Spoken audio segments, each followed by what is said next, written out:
और अब मध्य प्रदेश के सियासी गलियारों से इस वक्त की बड़ी खबर, कमलेश शाह का इस्तीफा मंजूर कर लिया गया है। विधायक पद से इस्तीफा दे चुके हैं। स्पीकर ने इस्तीफा मंजूर कर लिया है। कांग्रेस से बीजेपी में शामिल हुए हैं। अब कांग्रेस के पास इसी के तहत अब 65 विधायक बचे हैं। छिंदवाड़ा की अमरवाड़ा सीट खाली हो गई है। अमरवाड़ा में उपचुनाव होगा। सचिवालय ने चुनाव आयोग को जानकारी भेज दी है।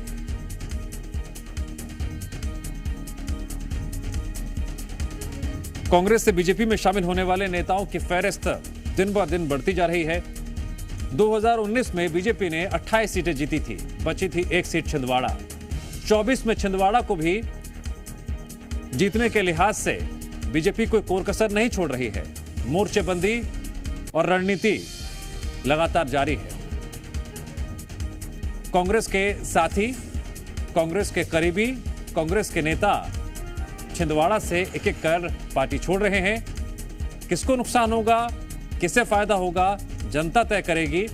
लेकिन फिलहाल लगातार तस्वीरें जो सामने आ रही हैं वो कांग्रेस के लिए चिंता का सबब जरूर बनी हुई है। जी मीडिया संवाददाता आकाश रुक गए हैं फोन लाइन पर इस खबर पर और अधिक जानकारी के लिए।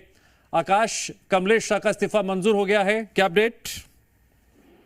देखिए, अब जो अमरवाड़ा की सीट है यहाँ पर उपचुनाव होगा, क्योंकि अमरवाड़ा से कांग्रेस के विधायक रहे कमलेश शाह ने विधानसभा की प्राथमिक सदस्यता से इस्तीफा दिया था और इस इस्तीफे को विधानसभा अध्यक्ष ने मंजूर कर दिया है। अब कांग्रेस के पास मध्य प्रदेश में 65 विधायक बचे हैं। इसके साथ ही जो छिंदवाड़ा की अमरवाड़ा सीट है वो रिक्त हो गई है।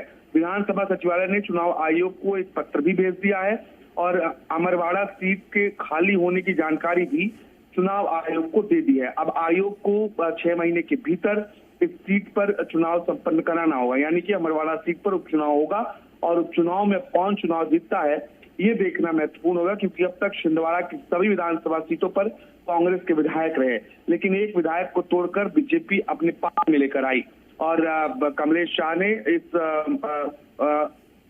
ज्वाइनिंग के बाद, यानी कि बीजेपी में शामिल होने के बाद उन्होंने न सिर्फ कांग्रेस पार्टी की प्राथमिक सदस्यता से इस्तीफा दिया, बल्कि विधानसभा की सदस्यता यानी कि विधायकी से भी इस्तीफा दिया था, जिसे मंजूर कर दिया गया है।